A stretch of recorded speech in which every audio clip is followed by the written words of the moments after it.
Ինչ տամյոկները անում Լամին Յամալը Ատլետիկո Մադրիդին, Ռեալը տխուր է Բավարիան ուրախ, ով կհաղթի ի վերջո, ինչպես են կանայք գրավում տղամարդկանց ֆուտբոլը, լոնդոնյան թիմերը լաց են լինում ուսուսի, Բարսելոնան հաղթեց Էսպանյոլին, իսկ Ֆերրան Տորեսը ինքն իրեն, բաժանորդագրվեք, որ մենք էլ բիստին հաղթենք։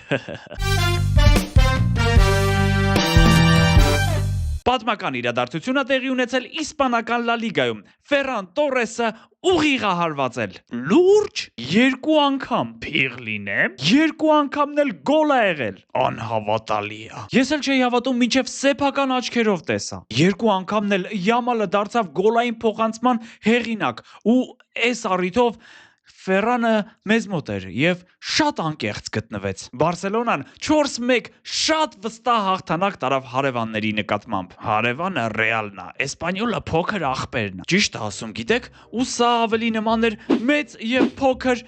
եղբայրների կռվի, որտեղ փոքրը չի հասկանում, թե ինչի է ծեծ ուտում, ասեմ ավելին, փոքր աղբորը արդեն 14 խաղ անընդմեջ ծեծում են կողքի հայաթի երեխեքը, բայց միևնույն է, անգամ այսպիսի անհավասար խաղում Բարսելոնան գոլ բաց թողեց, գրեթե բոլոր առաջատար ֆուտբոլիստները ամբողջական խաղ անցկացրին Լա Լիգայում, որի հաղթողը արդեն գրեթե պարզ է, էդ ոնց, Ռեալն էլի քաշեց Ղումարբազներին, բայց դրա մասին մի փոքր ավելի ուշ, իսկ Յամալը պատրաստվում է իր հերթին քաշել Ատլետիկո Մադրիդին, նա սկսել է նամյոկներ անել ատլետներին, իսկ մադրիդցիները անընդհատ պնդում են, որ չեն տալու,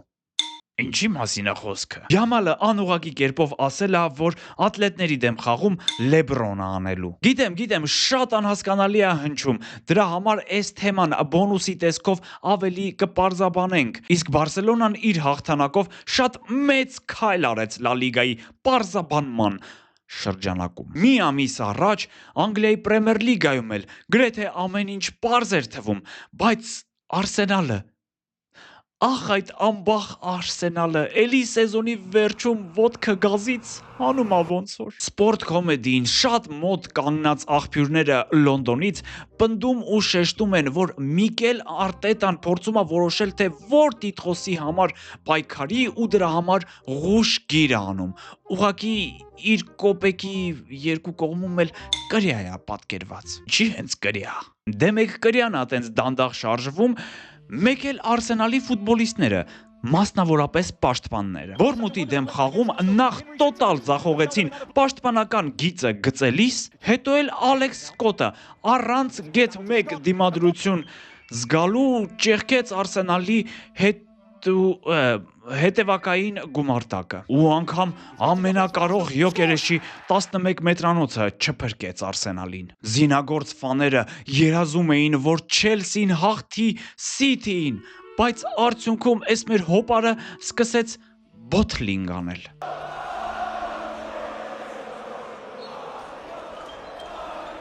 կատի ունես շշալցրեց Չելսին, դա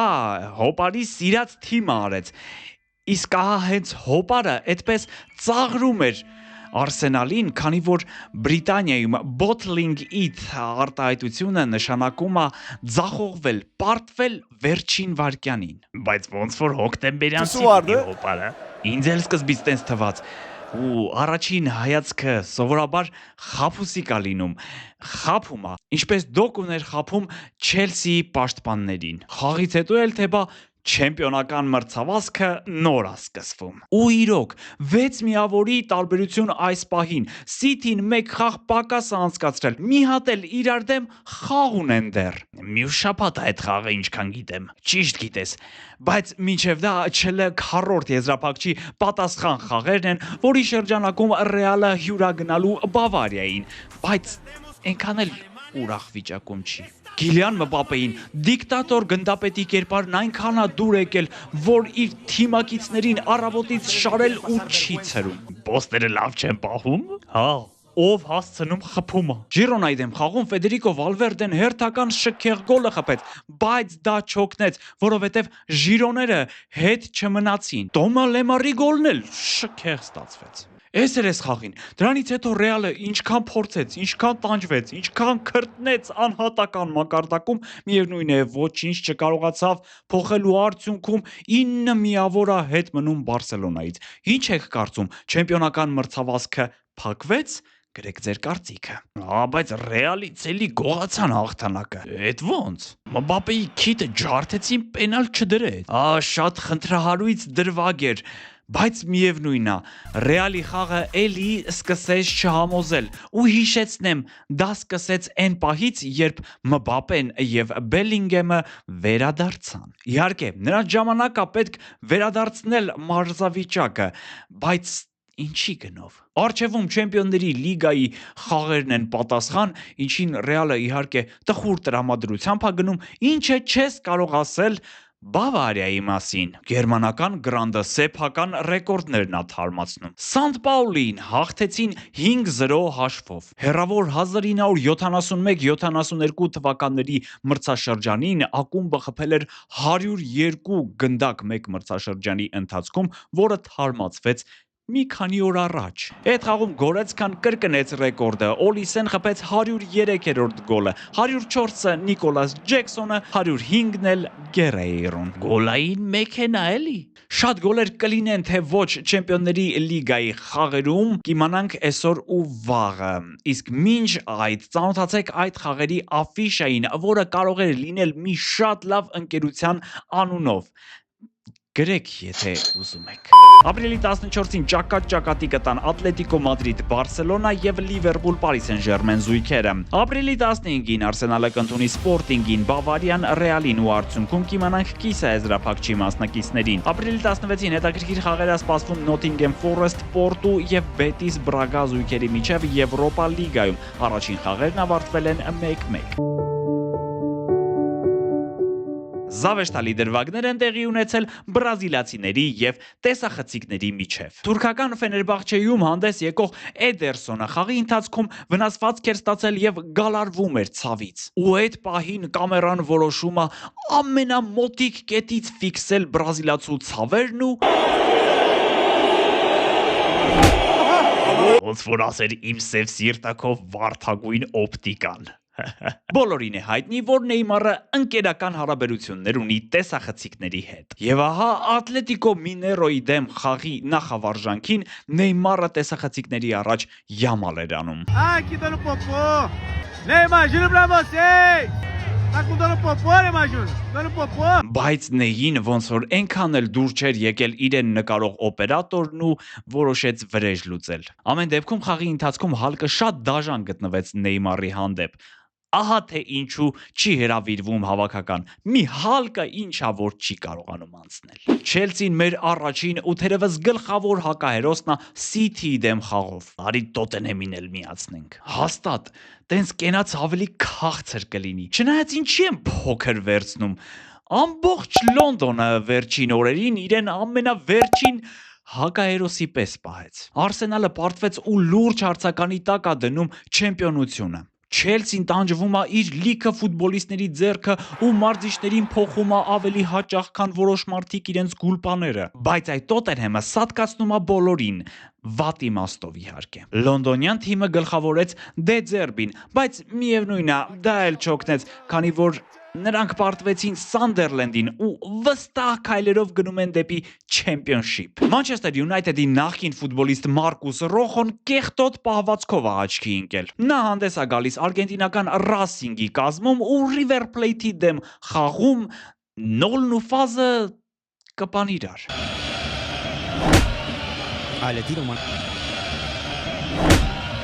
Սա գլխակեր է։ Սա դեռ ամենը չի։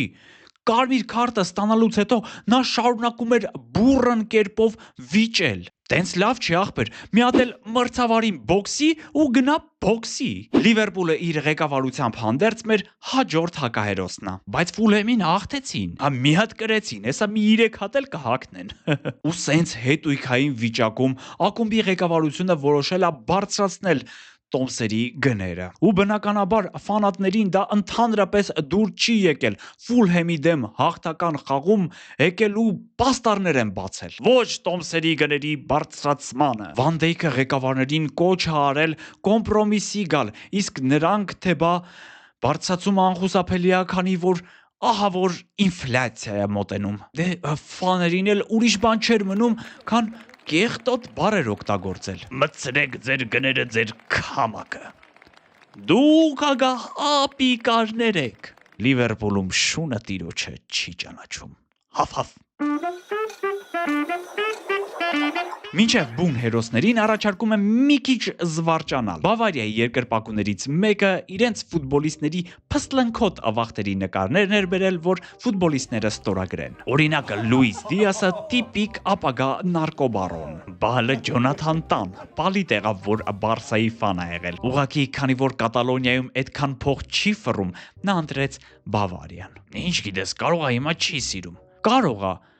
բայց Օլիսեն իր մանուկ տեսակը հաստատ չի սիրում։ Ինչի չստորագրեց։ Բասա երեխու շնորհք, հա։ Պատմական, բառի բուն իմաստով պատմական իրադարձություն է եղել գերմանական Բունդեսլիգայում։ Թոփ 5 լիգաների պատմության մեջ առաջին անգամ կին գլխավոր մարզիչ է նշանակվել։ Գերմանական Ունիոնը գլխավորել է Մարի Լուիս Էտան, նա փոխարինել է Շտեֆան Բաումգարտին։ Մարին շատ հաջող կարիերա է ունեցել որպես ֆուտբոլիստ, իսկ 2023-ին եղել է նույն Ունիոնի մարզչական շտաբում որպես օգնական։ Դե ինչ, եկեք շնորհավորենք Մարիին եւ փաստենք, որ կանայք հիմա էլ կամաց գրավում են տղամարդկանց ֆուտբոլը, քանի որ կանանց ֆուտբոլում հետաքրքիր չի, հետաքրքիր է։ Խնդալու աստիճան հետաքրքիր է։ Եվ իհարկե պետք է նշել Կոմո Ինտեր խաղը։ Հերոսական պայքար գնաց։ Իրար այնքան խփեցին, որ արդեն ուժ չէր մնացել։ Բայց դե Ինտերը վсё-таки մի հատ ավել խփեց, որովհետև այսենց աղբերություն է։ Հայատար գրառումները իրենցը արեցին։ Մենք սկսում ենք գրավել աշխարհը, բայց մինչ այդ Կոմոն էր գրավում Ինտերի դարպասը։ Այս համեստ թիմը Ֆաբրեգասի գլխավորությամբ այնպես էր խաղում առաջին խաղակեսում, կարծես երկրորդը չի լինելու։ Բայց Ինտերը իր առաջատարների վերադարձով ավելի մեծ վստահություն է զգացել ու կարողացավ բեկել խաղի ընթացքը քամբեք գրանցելով։ Կկարողանա արդյոք Բարսելոնան քամբեքի հասնել Ատլետիկոյի դաշտում։ Հարց, որի պատասխանը գտնելու համար պետք է նայել Յամալի Ինստագրամին։ Նոր ընկերուհի է ձեռք բերել։ Հակառակը, այդ սոցհարթակը ֆուտբոլիստն արդեն օգտագործում է դիվանագիտության համար։ Երևի հիշում եք Ատլետիկո Բարսելոնա առաջին խաղը, որտեղ կատալոնացիները պարտվեցին 2-0 հաշվով, չնայած Լամին Յամալի բոլոր առաջատարական լիդերական ջանքերի։ Ու հիմա տղան մարտահրավեր է նետում մրցակցին, փոխելով Ինստագրամի ավատարը։ Հիշեցնեմ, որ կուսական կյանքին վերադառնալուց հետո Յամալը ֆուտբոլին չվերաբերվող բոլոր գրառումներն ու պոստերը հեռացրել էր ու անգամ գլխավոր նկարը Նիկոլին գրկած։ Ֆուտբոլիստը մի քանի ուշագրավ հայտարարություններ արեց։ Ատլետիկոյի դեմ խաղից հետո նա ասաց, որ սա վերջը չէ, կուլեներ։ Էսպանյոլի վրայով անցնելուց հետո ասեց. «Կերակ, Կատալոնիան միշտ կապտանռնագույն է լինելու» ու միանգամից անցավ ապագա մրցակցին Ատլետիկո Մադրիդին։ Նա որպես ավատար դրեց Լեբրոն Ջեյմսի նկարը NBA տիտղոսով, որը լեգենդար բասկետբոլիստը հաղթել էր 2016-ին պատմական քամբեքից հետո։ Ու սրանից հետո Սիմեոնեն պետքա վախենա։ Դե դժվար վախենա, բայց հաստատ պետքա զգուշանա Ատլետիկոն, որովհետև Բարսելոնան իրոք կատաղած է գնալու Մադրիդ։ Իսկ դուք ինչ կասեք, գրեք ձեր կարծիքը այս թեմայով, բաժանորդագրվեք անպայման, որովհետև այս հսկա հաղորդումը մենք պատրաստեցինք ձեզ համար։ Լավ եղեք։ So thank you very much for your cooperation. You're a